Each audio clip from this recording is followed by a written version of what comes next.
నీకు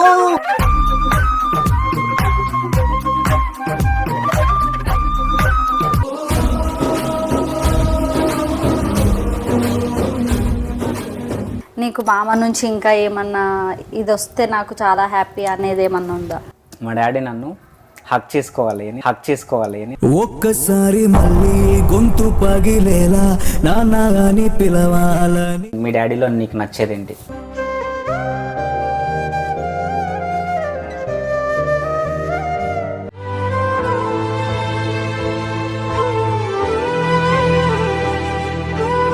సరే leave it.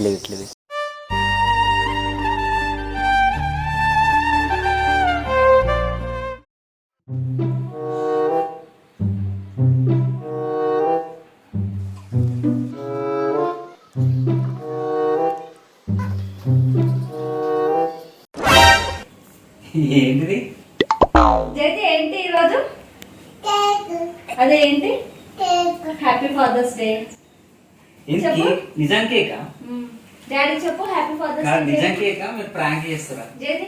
Daddy చెప్పు హ్యాపీ ఫాదర్స్ డే. జగతి కేకేనా? ఇది పాత బ్యాగ్ లాగా ఉంది.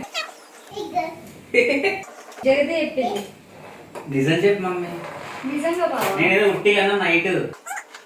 నువ్వు ఉట్టిగా అన్నావు కానీ. అరే నిజం కేకా? Happy father. జగతి చెప్పు హ్యాపీ ఫాదర్స్ డే. డాడీ తీసుకురా ఫస్ట్. నేను వస్తా, మగ్గిది అయిపోగొట్టేసి వస్తా. మనోహర ఇట్లా కూడా ప్లాన్ చేసారా మీరు? అదే మ్యాజిక్. జగతి ఈరోజు ఏంటి? కేక్ కాదే, హ్యాపీ ఫాదర్స్ డే కదా. చెప్పు డాడీకి హ్యాపీ ఫాదర్స్. వీళ్ళు కేక్ కూడా ప్లాన్ చేసిరంటే అసలు నేను నిజంగా షాక్ అవుతున్నా. So very nice.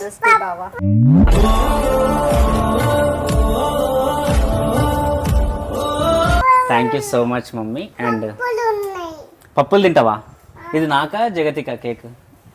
అంటే పేరునిది ఊరుదా.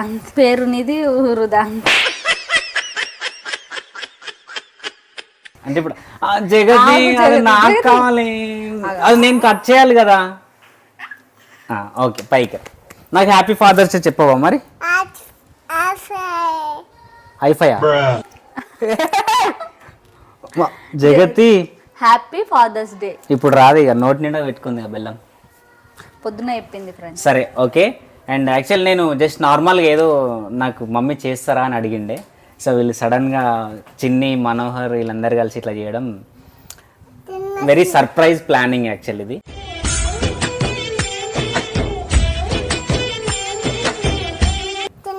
ఫస్ట్ కట్ చేద్దాం బావ. కట్ చేసినాక నేను కొన్ని క్వశ్చన్స్ అడుగుతా, దానికి నువ్వు చెప్పు. క్వశ్చన్స్ కూడా ప్లాన్ చేసినావా? కట్ చేద్దామా? నేను కట్ అంటే నువ్వు కట్ చేయాలి. నా బర్త్డే కట్ చేసిన మళ్ళీ ఇప్పుడే కట్ చేస్తున్నా. నెక్స్ట్ జూలైలో మళ్ళా కట్ చేయాలా? వా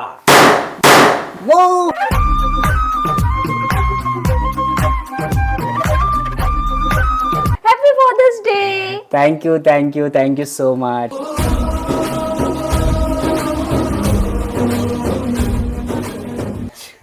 థ్యాంక్ యూ, వెరీ నైస్.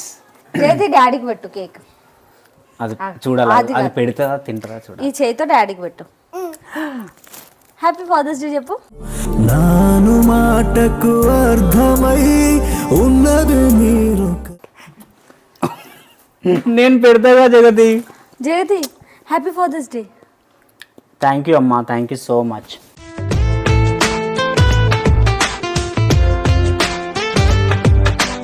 జగతి తింటానే ఉంది. జగతి నేను పెడతా కొంచెం. అది కావాలా? నేను పెడతా అది నేను ఇస్తా అమ్మా. సరే. అందులో ఉన్న అన్ని అప్పుల్లో నాకా? నేను కొంచెం ఒకటి పెడతామ్మా బిట్టు. తిను. So very nice. And thank you మీ ఇద్దరికి once again. Okay, thank you so much mummy. First question బావా, జగతి బర్త్డే ఎప్పుడు? సెప్టెంబర్ 17. ఓకే, ఆ రోజు నీ ఫీలింగ్ ఏంటి? జగతి పుట్టినప్పుడు నా లైఫ్లో నా పెళ్లి తర్వాత సెకండ్ నాకు బిగ్గెస్ట్ మూమెంట్ అంటే జగతి పుట్టినప్పుడు.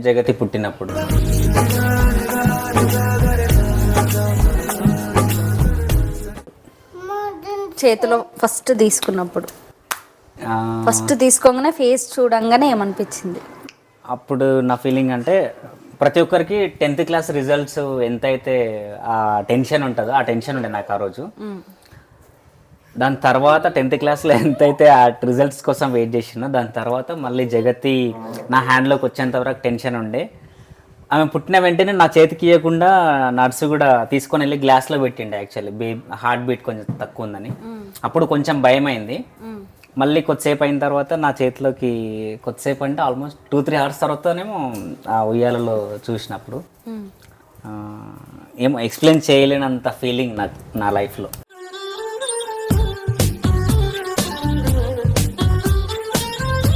ఇంకొకటి, జగతిలో నీకు నచ్చేది ఏంటి? నచ్చేది జగతిలో నచ్చేది అంటే అన్నీ నచ్చుతాయి మమ్మీ. దాని కోతి పనులు ఉంటాయి కొన్ని, వింత వింత కోతి పనులు, అవి బాగా ఇష్టం. అంటే ఏం చేస్తుంది? కొన్ని పర్టికులర్గా ఉంటాయి కదా, కొన్ని ఇట్లా చేస్తే ఎక్కువ మంచిగా అనిపిస్తుంది అని. ఇగో ఇట్లా చేస్తుంది ఇప్పుడు, ఇగో ఇట్లా చేస్తుంది ఇప్పుడు, ఇటువంటి చేస్తే నాకు బాగా అనిపిస్తుంది. ఏం చేస్తుంది? అగో నేను ఎత్తి మీద ఈ కవర్లన్నీ వేస్తుంది. అంటే నన్ను ఏడిపిస్తే బావకి, నిన్ను ఈమెతో ఎక్కువ చిరాకు ఏడిపిస్తూ ఉంటుంది.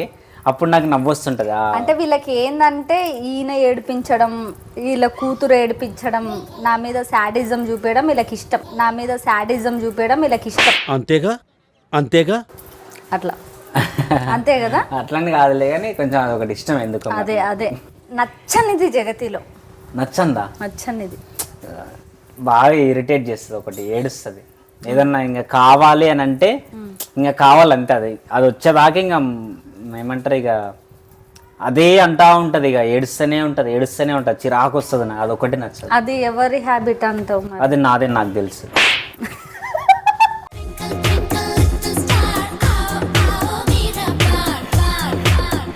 చిన్నప్పుడు నాకు అట్లా ఉండేనంట. మా అమ్మ వాళ్ళు ఎట్లా అంటే బావని ఇట్లా దిగిందా అని చెప్పడానికి జగతియే అలుగుతుంది, అలిగెళ్ళి ఇక బెడ్ మీద పడిపోతుంది. లేదంటే ఆమె ఏమన్నా అడుగుతుంది కదా, నాన్న ప్లీజ్ నాన్న, ఆమెను వదిలేసాను, ఏమన్నా అడుగుతుంది కదా, ఇక అది ఆగిపోయిన టేప్ రికార్డు చెప్పిందే చెప్తుంది చూడు, అట్లా చెప్తూనే ఉంటుంది. హాఫ్ అన్ అవర్ అయినా చెప్తుంది, ఎంతైనా. ఇక మాకే అమ్మో ఇది ఆగేటట్లు లేదు కదా అని చెప్పేసి నేను సరేలే సారీ ఇంకొకటి ఏదన్నా అలిగిందంటే సారీ చెప్పాలి, చెప్పకపోతే ఇంకా అది అట్లనే అంటనే ఉంటుంది. సారీ చెప్పాక కూల్ అవుతుంది మళ్ళీ. అట్లుంటది మనతోని. నాకు అదొకటి నచ్చదు జగతిలో. ఫస్ట్ ఫాదర్ అయింది అది కొత్త ఎక్స్పీరియన్స్, అది ప్రతిదీ కొత్తది కదా. ఇప్పుడు నెక్స్ట్ ఇంకొక 1 monthలో second father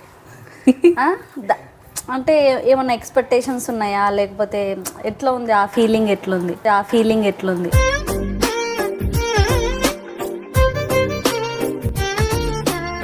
first of all నాకు నేను ఫాదర్ అంటేనే నాకు నవ్వు వస్తుంది. అయ్యా నిజం. అంటే నేను ఇంత చిన్నగా ఉంటా, నన్ను ఫాదర్ అంటారు, ఏదేదో రెండో ఫాదర్ అంటావు. చిన్న అంటే నువ్వు 10th క్లాస్ అబ్బాయి బాబా? అదేని కాదు మా, ఇప్పుడు నేను జిమ్ లో అయినా సరే బయట ఎక్కడ వెళ్ళినా కానీ నాకు పెళ్ళి ఏంటంటే వాళ్ళు నన్ను వింత చూస్తారు తెలుసా. అరే నిజం, జోక్ కాదు. నేను నీకు మొన్న కూడా చెప్పినా కదా జిమ్ లో పర్ఫార్మెన్స్ ఎట్లా జరిగిందో. సరే ఆ క్వశ్చన్ నేను అడగలేదు. నేను ఇప్పుడు ఎట్లా నీకు ఏం ఫీలింగ్? ఆ ఫీలింగ్ అంటే కొంచెం ఫన్నీగా అనిపిస్తుంది అండ్ అది ఎక్స్ప్లెయిన్ చేయడం రావట్లే కానీ మంచిగా అనిపిస్తుంది కూడా. అంటే ఇంకో బేబీ క్యూట్గా రాబోతుంది నాకు.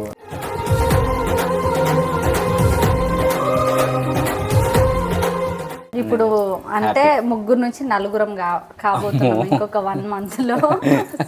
ఇండోలు 2 ఉండే, 3 ఇప్పుడు 4. నెక్స్ట్ 10 మంది ఏమో నాకు తెలియదు. నెక్స్ట్ ఇప్పుడు మళ్ళీ పాప డైలాగ్ వేసినాడు వినలే. నెక్స్ట్ 10 మంది ఏమో నాకు తెలియదు.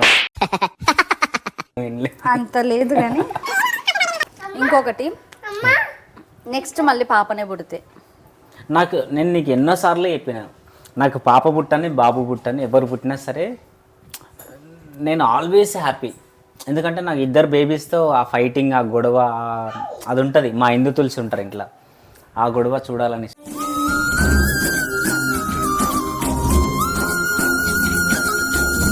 ఎవరు పుట్టినా నేను యాక్సెప్ట్. ఓకే కానీ బాబు పుడితే ఇంకొంచెం ఇంకా క్లోజ్ కదా అనే ఫీలింగ్ ఒకటి ఉంటుంది. ఓకే, మామ గురించి ఏమన్నా చెప్పాలనుకుంటున్నావా? మా డాడీయా అంటే ఏం చెప్పమంటున్నావు, అంటే ఏమన్నా చెప్పాలా? నీకు మామ నుంచి ఇంకా ఏమన్నా ఇది వస్తే నాకు చాలా హ్యాపీ అనేది ఏమన్నా ఉందా? అది నేను నా లైఫ్లో నాకున్న ఒక గోల్ అంటే ఒకటి మిగిలిపోయింది. నేను చాలాసార్లు చెప్దాం అనుకుంటా యాక్చువల్లీ. అంటే నేను మా అమ్మ నాన్నతో చెప్పాలనుకుంటా అండ్ తినతో అయినా చెప్దాం అనుకుంటా, కానీ చాలాసార్లు చెప్దాం అనుకున్నా కానీ చెప్పలేదు. సో ఇప్పుడు సిచ్యువేషన్ వచ్చింది కాబట్టి చెప్తున్నా. మా నాన్న నుంచి నాకు ఒక నాన్న చూస్తాడేమో వీడియో.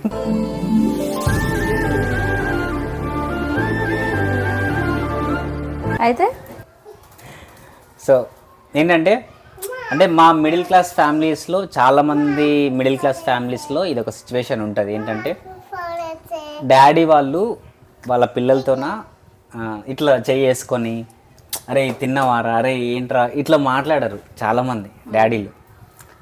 నాకు అట్లా మాట్లాడాలని ఏం లేదు, కానీ ఏంటంటే నా గోల్ ఏంటంటే మా డాడీ నన్ను హక్ చేసుకోవాలి అని ఒక్కసారి మళ్ళీ గొంతు పగిలేలా నాన్న అని పిలవాలని. సరే, నా లైఫ్ లాంగ్ మిగిలిపోయిన అది కూడా ఎట్లా అంటే మామ నుంచి హగ్ కావాలి నీకు. ఎస్.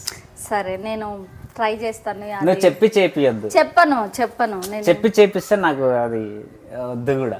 ఓకే, నేనున్న సిచ్యువేషన్ అవి చూసి నాన్ననే నన్ను హగ్ చేసుకోవాలి అని నా అది.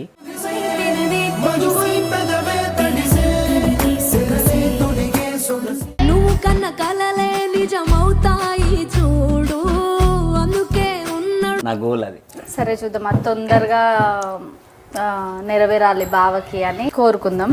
యాక్చువల్లీ ఇది ఏమంటారు, నా ప్రేమ నాకు కావాలి project movie demo film Prasad ల్యాబ్లో వేసినప్పుడు మేము స్టేజ్ పైన నేను మా డాడీ అందరం మాట్లాడేటప్పుడు నన్ను ఆ ప్రౌడ్ మూమెంట్లో చూసి హక్ చేసుకుంటాడేమో అని నేను ఆల్మోస్ట్ 2-3 డేస్ నుంచి వెయిట్ చేస్తున్నా. హక్ చేసుకోలేదు కానీ ఇట్లా ఇట్లా లైక్ జస్ట్ అంటే నేను ఆ టైంలో ఏడుస్తుంటే ఇట్లా అన్నాడు. ఇట్లా సరే నేను వెళ్ళేసి వస్తారా అని అంటుంది. నాకు అప్పుడు అనిపించింది, నేను యాక్టర్గా ఇన్ని ఇయర్స్గా కష్టపడుతున్నా, నన్ను అంటే థియేటర్లో నన్ను చూడలేకపోతున్నారా, ఇక ఇద్దరు ఐ థింక్ రారేమో అనే అంత బాధ అనిపించింది.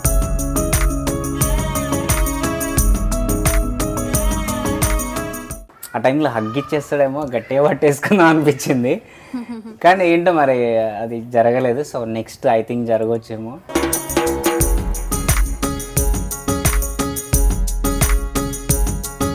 నాకు అది నా గోల్ అది.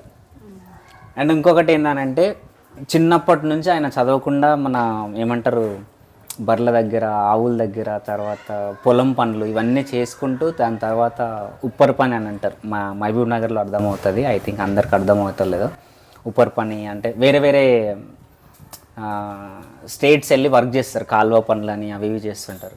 ఆ పనులు చేసి దాని తర్వాత మళ్ళీ ఒక బిల్డింగ్కి వాచ్మెన్ ఉండి, వాచ్మెన్ తర్వాత ఇప్పుడు వర్క్ అంతా అయిపోయి రిలీఫ్గా హ్యాపీగా ఇంటికి వెళ్ళిపోయారు విలేజ్కి. సో మమ్మల్ని 5-6 మందిని పెంచి ఇంత ఈ పొజిషన్లో ఉంచడానికి మా నాన్న ఇవన్నీ కష్టపడ్డాడు.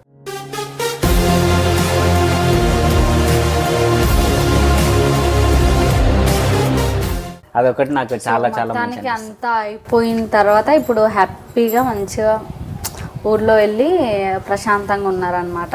ఎస్. సరే, ఇంకేమైనా అనుకున్నావా? ఇవేనా క్వశ్చన్స్? ఇవే క్వశ్చన్స్, ఇవే అనుకున్నావా? So very nice, thank you. And Jagathi once again thank you so much Jagathi. మీలాగే.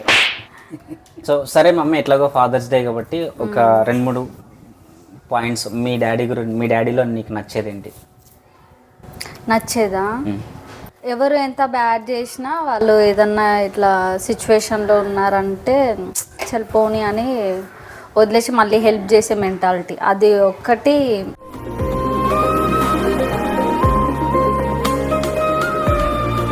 మంచిదే.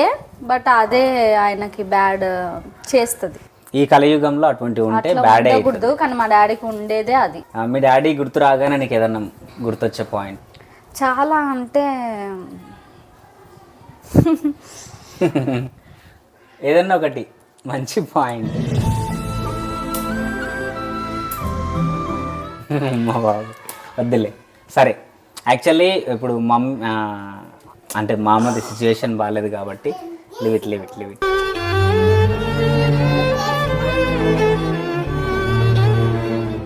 సరే లివ్ ఇట్.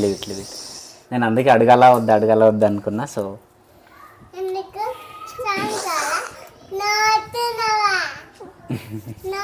సరే లివ్ ఇట్లే, నో ప్రాబ్లం. అంటే యాక్చువల్లీ మామది యాక్సిడెంట్ అయినప్పటి నుంచి మామ టోటల్ బెడ్ రెస్ట్లో ఉన్నాడు కాబట్టి ఇక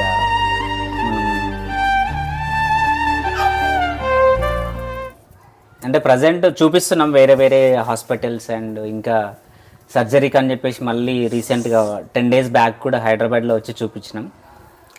అది 50-50 ఛాన్సెస్ అన్నట్టుగానే మాట్లాడుతున్నారు డాక్టర్లు, లెగ్స్ రావడము.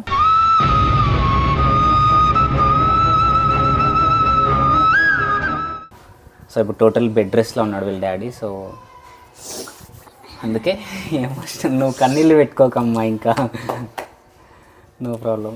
అండ్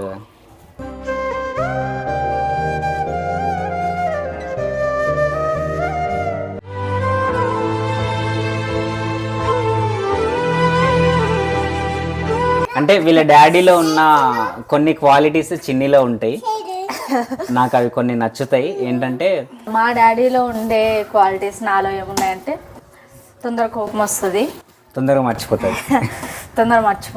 అండ్ సేమ్ క్వాలిటీ డాడీది కూడా. ఎంత బ్యాడ్ చేసినా సరే ఎవరన్నా ఇట్లా ఉన్నా అంటే హెల్ప్ చేస్తుంది.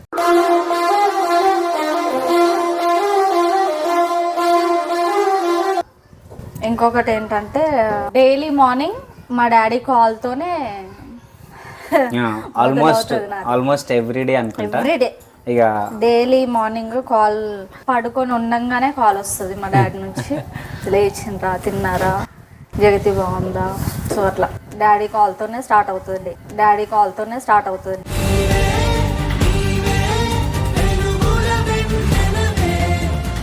బావతో కేక్ కట్ చేయించాలనుకున్నాం, సో కట్ చేయించేసినాం జగతి కూడా పొద్దున మంచిగా క్యూట్గా హ్యాపీ ఫాదర్స్ డే అని చెప్పింది.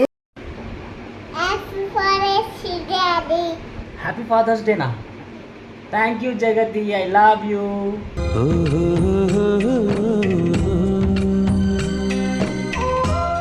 జగతి వర్మ అఫీషియల్ అనే ఇన్స్టా పేజ్లో ఉంటుంది, చూడండి. ఆమె క్యూట్ మాటలు కూడా ఉంటాయి ఆమె ఇన్స్టాలో. అండ్ మీ ఫాదర్స్ అందరికీ కూడా happy father's day. Thank you so much. And మీరు కూడా మీ ఫాదర్స్తో మంచిగా హ్యాపీగా లవ్లీగా ఉండడానికి ట్రై చేయండి. బాయ్.